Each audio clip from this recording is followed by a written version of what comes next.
My name is Diana, and there was a time when I thought I had everything neatly arranged in my life. I had a successful career as the head of marketing, a loving husband named Bob, and a stable, comfortable existence. I was proud to be financially independent, diligently paying off our mortgage with my earnings. Family played a central role for us. Bob's younger brother, Nathan, and their mother, Judy, were constants in our lives. Their father had passed away some years before, leaving the brothers particularly protective of their mom. It was endearing to see, and it deepened my affection for Bob, watching how devotedly he cared for his family. Initially, Judy seemed quite fond of me. During family get-togethers, we would chat over coffee, and she often inquired about my job in marketing, nodding with what seemed like genuine respect as she remarked on the importance of my work. I cherished her approval and yearned to be an integral part of Bob's close-knit family circle. The early years of our marriage were filled with joyous family activities, weekend barbecues, holiday feasts, and spontaneous game nights. I remember one particularly lively Thanksgiving at Judy's house, where the air was filled with laughter and overlapping conversations. "Pass the gravy, will you?" Bob's uncle would jovially demand, to which Judy playfully retorted, yet always with a smile as she passed the gravy boat. I felt a true sense of belonging, surrounded by what had become my family too. However, a troubling undercurrent surfaced during a New Year's Eve celebration at Judy's. I was topping up my wine in the kitchen when I overheard her in the living room, snidely commenting on what another family member, Lori, was wearing. Lori, a single mother and cousin of Bob's, was struggling financially. Judy's words were cutting. "That dress must have cost all of $10, she scoffed, implying Lori was out of her depth trying to socialize with those who were more financially secure. My heart sank with embarrassment for Lori. This was not the warm, welcoming family I thought I knew. As time went on, the initial signs of teasing I had dismissed as harmless became increasingly apparent as cruelty. Judy frequently gathered with Bob and Nathan, whispering and snickering as they cast judgmental glances around the room at other relatives and friends, often bursting into suppressed laughter. One Easter Sunday, I reached my limit. Judy was dominating the conversation in the living room, her sons by her side as she made a derogatory remark about another relative's new car. "Probably got it from the buy here, pay here a lot. She'll be paying it off until she's 70, Judy speculated with a smirk. Compelled by a surge of protectiveness, I confronted her. "Hey," I said, my voice sharper than intended. "Don't you think that's a bit much? Janet can probably hear you." The room fell silent. Judy's gaze was piercing as she looked up at me with thinly veiled scorn. "Well," she retorted sarcastically, "looks like we've offended your delicate sensibilities, Diana." Bob and Nathan exchanged uneasy looks. "I just think it's rude," I continued, my voice firm despite my racing heart. "Why do you always have to put people down?" Judy's superficial smile faded. "If you don't like it, you don't have to listen. Why don't you go sit somewhere else?" Feeling as though I had been metaphorically slapped, I turned to Bob, hoping for his support. But Bob just looked down at the floor. "Fine," I said, my voice tight. "I will." From that day forward, family gatherings turned into a profoundly uncomfortable ordeal. I would sit by myself nursing a drink, while Bob remained glued to his mother's side. Occasionally, he'd send me an apologetic glance, but he never came to sit with me. One evening, after a particularly tense dinner, I couldn't hold back my frustration any longer.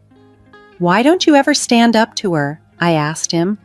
Bob sighed deeply, his hand running through his hair in distress. "She's my mother, Diana. What do you want me to do?" "I want you to tell her she's being mean. I want you to support me." But he never did. Gradually, I began to find any excuse to skip these family events, citing work emergencies, migraines, anything to avoid the icy stares and whispered criticisms. Just when I thought things couldn't get more strained, life threw me a curveball. I discovered I was pregnant.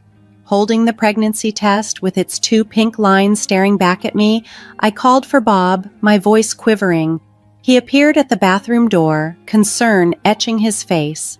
Wordlessly, I handed him the test. His eyes widened, and pulling me into an embrace for a moment, I felt that perhaps things could turn around. Maybe this baby would mend the growing rifts between us.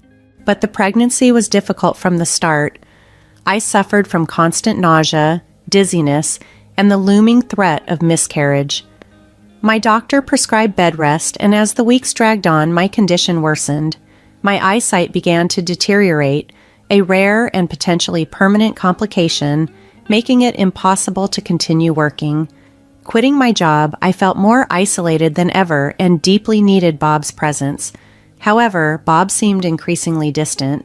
He often came home late, blaming extra work or outings with colleagues, and more often than not, I fell asleep alone, the sound of the front door closing jarring me awake in the dead of night. When the day for my C-section arrived, my deteriorated eyesight meant that a natural birth was too risky. As I lay on the cold operating table, excitement and fear coursed through me. "Where's Bob?" I asked the nurse, my voice shaking. She gave me a sympathetic smile. "Your husband's in the waiting room, dear. He said he'd rather stay there." The surgery went smoothly, and soon the beautiful sound of my son's first cry filled the room. As they placed him on my chest, a rush of overwhelming love took my breath away. Later, in the recovery room, Bob finally appeared. His face was a mask of discomfort and annoyance. "Look, Diana, I've got to say something. This whole thing, it's not right," he said. I blinked, confused. "What do you mean?" His frustration was palpable as he spoke. "Normal women give birth on their own without all this surgery crap. And men? We're not supposed to be here for this. We should be meeting our wives and kids at home like in the old days." His words struck me deeply. "Bob, I couldn't risk," but he cut me off. "Save it. I'm heading home. This place gives me the creeps." The next few weeks were a blur of sleepless nights and endless feedings, with Bob rarely at home. Bob was often absent when he was home, and when he was around, he hardly contributed to caring for our son. Instead, he'd grumble irritably as our baby cried during the night. "Can't you quiet him down?" Exhausted, I'd reply, "I'm trying. He's teething, Bob. It's painful for him." Yet Bob's patience was thinning. "You're always focused on the kid. What about me? What about what I need?" His words stunned me. Here I was, barely managing minimal sleep, still healing from a significant surgery, and he was upset about our diminished intimacy. As the months passed, Bob's displeasure only deepened.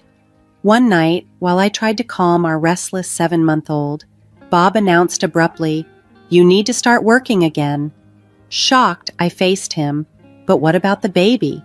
"We'll get a nanny," he interjected. "We can't go on like this, Diana. We're running out of money." I wanted to protest, to say our baby needed me, that I wasn't prepared to leave him yet, but the firm set of Bob's stopped me. Reluctantly, I started looking for jobs. With my vision still impaired, job hunting was daunting. I eventually found a role at a smaller firm where the salary was notably less than my previous job. When I shared this with Bob, he was dismissively unsupportive. "That's all? We're paying a nanny for this?" Frustration filled his words. Tears stung my eyes as I responded, "I'm doing all I can, Bob. It's challenging with my vision not fully recovered." He just muttered excuses under his breath and left the room. Thus began a grueling new chapter of my life. Mornings were a rush to get to work, each day leaving a pang of guilt as I handed my son over to the nanny. My days were a blur, struggling to keep up at work with compromised eyesight, and then returning to a home where resentment from my husband awaited, alongside a child who needed my love and care. Time seemed to slip by in a relentless cycle of work, childcare, and escalating tension at home. Family gatherings, already strained, were made worse by Judy's actions. She would grandstand as the affectionate grandmother when others were watching, yet her detachment was evident. She'd beckon our son with a sweet tone, "Come to Grandma," But he, sensing the coldness, would cling to me instead. Judy's mood would sour instantly. "What have you been telling him about me?" she'd accuse, venom in her voice. "You're turning my grandson against me." Exhausted, I would attempt to explain, "He just doesn't know you well, Judy. Maybe if you visited more." But she would cut me off. "Don't you dare blame this on me," and storm off to complain to Bob. On an unremarkable Tuesday, my life took another turn. I was holding a positive pregnancy test, the lines clear and unmistakable. Panic gripped me as I remembered the hardships of my first pregnancy. Was I strong enough to endure this again? Realizing I was already well into the first trimester, the path forward seemed chosen for me. Trembling, I called Bob at work to break the news. His impatient voice came through. "What is it?" "I'm pregnant," I said. After a lengthy silence, he replied, "Look, Diana, I'm swamped. We'll talk later. Just keep your job. We can't lose that income." Then he hung up. Alone, with the phone still in my hand, I felt more isolated than ever. However, this pregnancy was less taxing than the first. My morning sickness was less severe, and my vision remained stable. With renewed determination, I continued working, focused on supporting my growing family amidst the challenges. As my pregnancy progressed and my belly grew, the emotional gap between Bob and me seemed to widen drastically. He spent increasing amounts of time at his mother's house, often returning home late into the night. One evening, as I struggled to put our toddler to bed while managing my discomfort, Bob walked in. "Hey," I greeted him, hopeful for some assistance. "Can you read him a story? I'm really tired." Bob glanced at us, then at his watch, and sighed. "Can't. I promised Mom I'd help her move some furniture. Don't wait up." The door shut behind him, and a tear rolled down my cheek. I looked down at my son, his big eyes trusting and unaware of my sorrow, and then at my belly, feeling a deep love for the child I had yet to meet. As my 7th month of pregnancy neared, Thanksgiving approached. Guests began to arrive in the afternoon. My parents were among the first, with my mom immediately donning an apron to assist in the kitchen. Friends and family filled our home, bringing with them a buzz of conversation and laughter. Just as I was setting the table for dinner, the doorbell rang again. It was Nathan, Bob's younger brother, and he wasn't alone. "Everyone, this is Victoria," Nathan beamed, introducing his fiancée. The room momentarily fell silent, then erupted in a chorus of congratulations. I forced a smile, trying not to dwell on the flicker of envy I felt, as I noticed how Bob's face brightened at his brother's happiness. Judy arrived shortly after, her eyes widening appreciatively as she took in Victoria. "Well," she exclaimed, her voice dripping with enthusiasm, "aren't you a sight for sore eyes?" Throughout the dinner, Judy doted on Victoria, peppering her with questions and hanging on her every word. I did my best to focus on being a gracious hostess, but couldn't ignore their conversation. "So, Victoria," Judy said loudly, ensuring everyone could hear, "Nathan tells me you're a manager at National Bank. How prestigious." Victoria nodded, slightly uncomfortable. "Yes, I've been there for about 4 years now." Judy beamed. "You must be doing very well for yourself. Unlike some people who can only pop out babies and breed poverty," she added, casting a pointed look my way. I felt my cheeks flush with humiliation. Beside me, my mother tensed, ready to defend me, but I gently touched her arm, silently pleading with her not to escalate the situation. Judy's voice oozed faux sweetness as she continued. "Victoria here makes $120,000 a month. Now that's the kind of daughter-in-law I've always dreamed of. Smart, beautiful, successful." Tears welled up in my eyes as I remembered the years I had spent supporting our family, paying the mortgage, and building a career I was proud of, all now seemingly forgotten. "I think we should continue this lovely evening somewhere more suitable," Judy announced, standing. "Victoria, dear, why don't we all go to that new restaurant downtown? My treat, of course." Before I could grasp what was happening, Judy, Bob, Nathan, and Victoria were heading out the door. Bob didn't even look back at me as they left. The remaining guests, feeling the shift in the atmosphere, soon made their excuses and departed, leaving only my parents behind. They offered to help clean up, but I insisted they rest too. Finally, by myself, I collapsed onto the sofa, letting the tears come unchecked. Time slipped by while I cried, my hand lying gently on my swollen belly, lost in thoughts about how my life had come to this. Dawn was approaching. 5 days after my emergency C-section, I felt an unexpected surge of strength, both physically and emotionally. The doctors were impressed with my progress and gave me the go-ahead to leave the hospital. During this time, Bob hadn't called once since he'd left for San Diego. He hadn't asked about my well-being or inquired about his newborn son. It was clear to me then that our marriage had reached its end.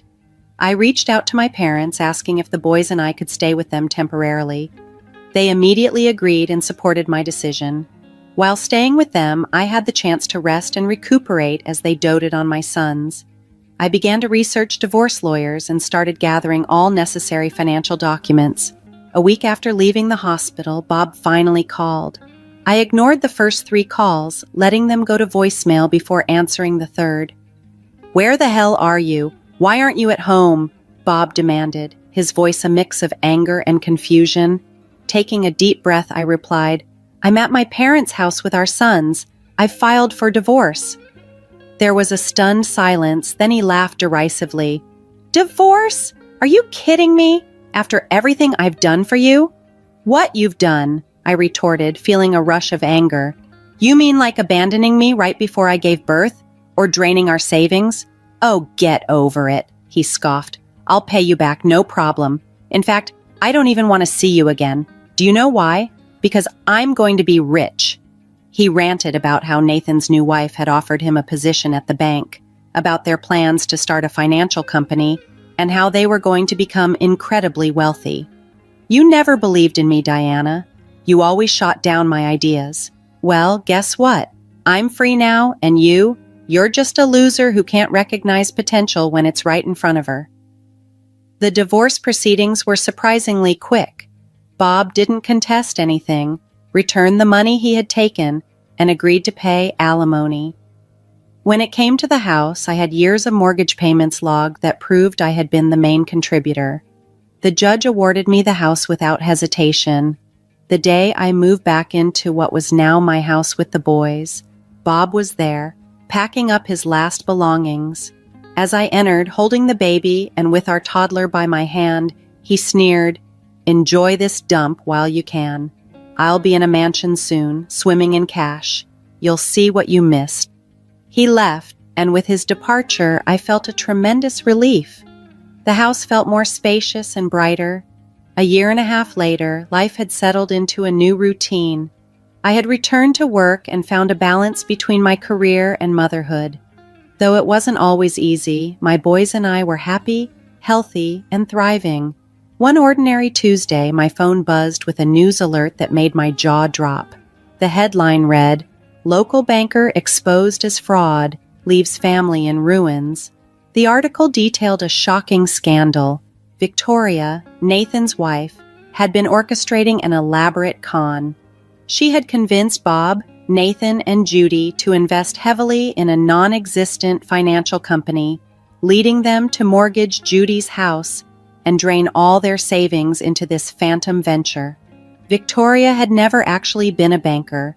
The office she showed them was just a short-term rental, a mere stage for her complex fraud.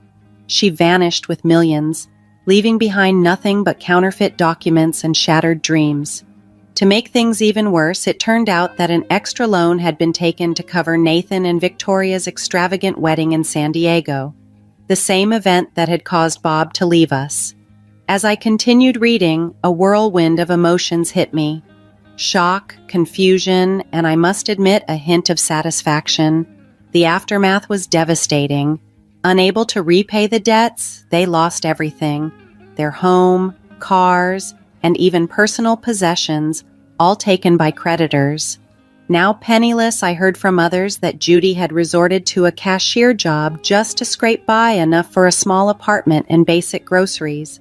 Bob and Nathan were in similar dire straits, their dreams of affluence ruined. I felt a deep sense of relief that I had divorced Bob when I did, sparing my children and myself from the financial ruin that engulfed my former in-laws. Just when I thought I had moved past all this, Judy's number appeared on my phone. Against my better judgment, I answered. Judy's voice was weak, a stark contrast to her usual commanding presence. "We need your help," she began, pleading for a place to stay. "The children need their father and grandmother," she urged, emphasizing the importance of family in these hard times. I took a deep breath, flooded with memories of past betrayals and hardships, Thanksgiving alone, being abandoned before giving birth, the repeated insults. "Family?" I echoed, my voice firm. "You weren't concerned about family when you left me alone, pregnant and in peril. You weren't worried about family when you drained my savings or when you called me a loser." Judy tried to interject, but I stopped her. "I'm sorry for your troubles, Judy, but the choices made by you, Bob, and Nathan are not my burden. My children are my priority, and I refuse to let your chaos disrupt our lives. Please don't contact us again." I hung up and blocked her number, feeling a significant weight lift from my shoulders. It was over, once and for all.